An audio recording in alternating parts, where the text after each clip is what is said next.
সকাল থেকেই রাজধানীর বিভিন্ন ফিলিং স্টেশনে বাড়ছে গ্রাহকের অপেক্ষা। এ নিয়ে আরো জানাতে রাজধানীর দারুস সালাম এলাকা থেকে যুক্ত হচ্ছেন সহকর্মী আরিফুল ইসলাম। আরিফ, আপনি তো সকাল থেকেই রাজধানীর বিভিন্ন পাম্পে ঘুরছেন। সকালে ছিলেন আপনি বিজয় সরণি এলাকার একটি পাম্পে, সেখানে আপনি দেখিয়েছেন যে গ্রাহকরা সকাল থেকেই অর্থাৎ ভোর থেকেই আসলে তারা লাইনে দাঁড়িয়ে আছেন, কিন্তু তেল পাচ্ছেন না, কারণ বেশিরভাগ পাম্পগুলোই বন্ধ। এই মুহূর্তে যেখানে আছেন সেখানকার চিত্র কি দেখছেন? এখানকার চিত্র যদি আমি বলতে চাই তাহলে গত পরশুদিন থেকেই এই তেলের পাম্প বন্ধ, যেটা হচ্ছে দারুস সালামের খালেক পাম্প।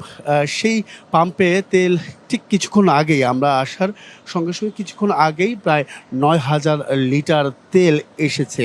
এমনকি সেই গ্রাহকরা বা ভোক্তারা তারা কিন্তু এই অপেক্ষার যে প্রহর সেটা কিছুটা কমেছে বা সেই প্রহরটা কিন্তু কাটিয়ে উঠতে পেরেছে বলে জানা যায়। আমি যদি একটু দেখাতে চাই যে সেই তেল যে নামানো হচ্ছে, সেই তেল একটু একটু দেখানোর চেষ্টা করব। বা এখানে আসলে তেল নামানোর যে বিষয়টা বা পাম্পের যে গ্রাহক এই জ্বালানি তেলের যে সংকট, সেই সংকটের বিষয়ে আমি কয়েকজনের সাথে একটু কথা বলতে চাই। এখানে দীর্ঘ লাইন দেখতে পাচ্ছেন মোটরসাইকেলের গাড়ির, এমনকি এখান থেকে প্রায় ২,০০০-৩,০০০ টাকার কিন্তু এই ব্যক্তিগত গাড়িতে তেল দেওয়া হচ্ছে, এমনকি মোটরসাইকেলে ৩০০ টাকা। আমরা একটু বলতে চাই, আপনারা কতক্ষণ ধরে আসলে এখানে অপেক্ষা করছেন? ১ ঘন্টা। একটু নো। আপনার আমি আসছি এখানে ১ ঘন্টা হয়েছে, ১ ঘন্টা যাবত দাঁড়ায় আছি তেলের জন্য। এখনো সিরিয়াল পাচ্ছি না। ৫টা পাম্প ঘুরে এখানে এসে একটা সিরিয়াল পাইছি। এখন পর্যন্ত স্টিল দাঁড়ায় আছি, ১ ঘন্টা হয়েছে আর কি। এখন জানি না কখন পাবো তেল। জি ভাইয়া, অনেক ভোগান্তি, আমরা তেল পাচ্ছি না। এখানে অনেক ১ ঘন্টার বেশি হলে দাঁড়ায় আছি। তো এখানে বলতেছে মেশিন নষ্ট, তেল লোড হচ্ছে, কিন্তু তেল পাচ্ছি না। ঢাকা শহরে অনেক জায়গায় ঘুরছি, ওখানে টাস্টে অনেক সিরিয়াল। তাছাড়া আপনি রাস্তার গেটের সামনে কোনো পাম্পেই তেল নাই ভাইয়া, যেখানে যাতে তেল নাই এই কথা। অবশ্যই বলছে হ্যাঁ, সব বন্ধ, এই কথা বলতেছে। অফিস হ্যাঁ, করবেন কিভাবে? এখনো ভাই অফিস, এখন আমরা তো ভোগান্তিতে, আমার গাড়িতে যে কোনো সময় বন্ধ হয়ে যাবে। অনেক ভোগান্তিতে আছি ভাইয়া, এখন বাধ্য হয়ে এখানে দাঁড়ায় আছি যে দেখি কি হয়। শেষ পর্যন্ত ৩০০ টাকা দিচ্ছে না? জি, এখানে ৩০০ টাকা দেওয়ার কথা বলছে। নগদ নিয়ে এলো হার নামানা হার অফার। সর্বনিম্ন ১০,০০০ টাকা রেমিটেন্স নগদে পাঠালে থাকছে স্বর্ণের হার জেতার সুযোগ। তো আমাদের তো সরকারি নির্দেশনা শুনলাম যে যতটুকু পারে নিতে পারবে, কিন্তু এখানে ৩০০ টাকা ভাইয়া। ৩০০ টাকা নেওয়ার পরে আমরা কালকে বা পরশু কি করব, এটাই আসলে ভাবতেছি। কারণ তেল নিতেই অনেক সময় চলে যায়, তাহলে আমরা পরবর্তীতে যাতায়াত অসুবিধা হয়, অফিস আওয়ার বা আদার্স সব কিছুতেই। যেটা শুনছিলেন, এই সাধারণ ভোক্তা তারা কিন্তু আসলে ভোগান্তিতে পড়েছেন বিভিন্নভাবেই।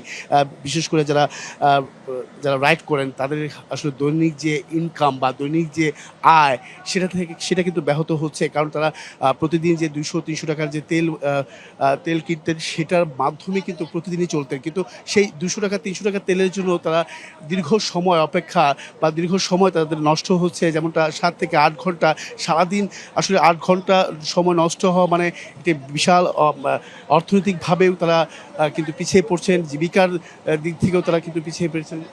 সেই বিষয়গুলো কিন্তু আসলে আমরা সকাল থেকে তুলে ধরার চেষ্টা করেছি।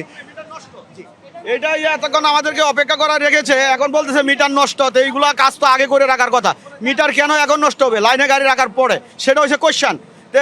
আমরা বলছি যে তেল তো এখন আসলো, এই যে তেল দিচ্ছে তো, তেল আছে, বাট ঠিক আছে, কিন্তু তেল আছে দিবে, কিন্তু বলতেছে আমাদের মেশিন নষ্ট। তো এই মেশিনের তো বিকল্প ব্যবস্থা আগে করে রাখা দরকার ছিল, সেটা হচ্ছে একটা কোয়েশ্চেন। যেহেতু ওখানে 2টা মেশিন আছে, এক পাশে প্রাইভেট দিতে পারে, এক পাশে মোটরসাইকেল দিতে পারে, একটা সুন্দর সমাধান হতে পারে, কিন্তু আমাদেরকে সেটাও দিচ্ছে না। এটা আমাদের তো এই যে রোদ্রে আমরা কষ্ট পাচ্ছি। কি বলছে কর্তৃপক্ষ? বলছে যে না, এটা থেকে দেওয়া হবে, কিন্তু এটা কখন ঠিক হবে, আমরা কতক্ষণ সময় ওয়েট করব, এটা তো আমরা জানতে পারছি না। তা আমাদের কথা হচ্ছে, হ্যাঁ, আরো নামাজের দিন আজকে, তাহলে আমরা চাচ্ছি যে বিকল্প ব্যবস্থা, একটা পাশে প্রাইভেট দিবে, একটা পাবে মোটর। উনি কর্তৃপক্ষ ওনার কাছে বলেছেন? একটু যদি আমি একটু বলতে চাই যে এখানে যে ভোগান্তিটা যুক্ত হয়েছে,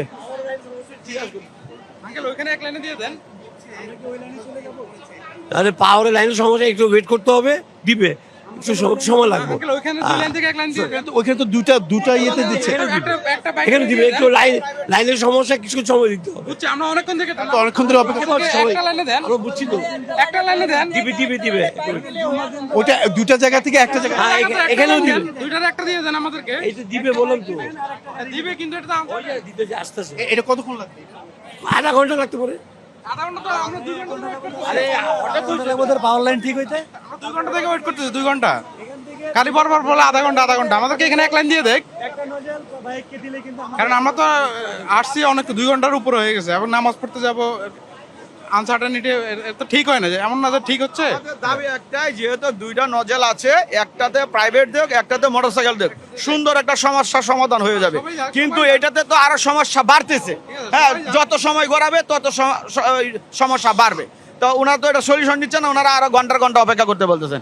এটা আসলে আমরা এখানে একটু দেখতে পাচ্ছি যে তেল যেখান থেকে দেয়া হয় সেই যে সার্ভিস যেখান থেকে পেয়ে থাকেন ভোক্তারা, সেটা আসলে কিছুটা জটিলতা দেখা দিয়েছে। সেই জটিলতা থেকে উত্তরণের জন্য চেষ্টা করছেন। সমস্যা তো কি আপনি কি বলছেন? মেশিনের ইলেকট্রিসিটির তার হয়ে গেছে, নষ্ট হয়ে গেছে। এখন ওইটা ঠিক করার জন্য চেষ্টা করতেছে, ওটা পারতেছে না। এটা এখন এটার মধ্যে তেল ছাড়বে, তারপর তেল দিব। এখন তেল ছাড়া পর্যন্ত যতক্ষণ সময় আর কি। আসলে সমস্যাটা সমাধান করার চেষ্টা করছে সংশ্লিষ্টরা, পাশাপাশি ভোক্তারাও বলছেন যে এই সমস্যাটা আসলে তারা বলছেন সেটা হচ্ছে আধা ঘন্টা এইভাবে বলতে বলতে তারা কিন্তু প্রায় 2 থেকে 3 ঘন্টার কথা বলে ফেলেছেন। তাই তারা আশ্বস্ত হতে পারছে না তাদের কথাতে। তারপরেও তারা চেষ্টা করছেন, সংশ্লিষ্ট যারা আছেন তারা চেষ্টা করছেন যেখান থেকে তেল দেওয়া হয় সেটা নতুনভাবে আবার সেটা ঠিকঠাক করতে। তার পরবর্তীতে হয়তো বা আর আধা ঘন্টা পরে হয়তো বা তেল দেওয়া শুরু করবে এখান থেকে। তো এই ছিল সবকিছু, বলা যায় যে খালেক পাম্প থেকে সবশেষ পরিস্থিতি তেলের। তেল নাই হাহাকারের সবশেষ জানাচ্ছিলেন আরিফুল ইসলাম।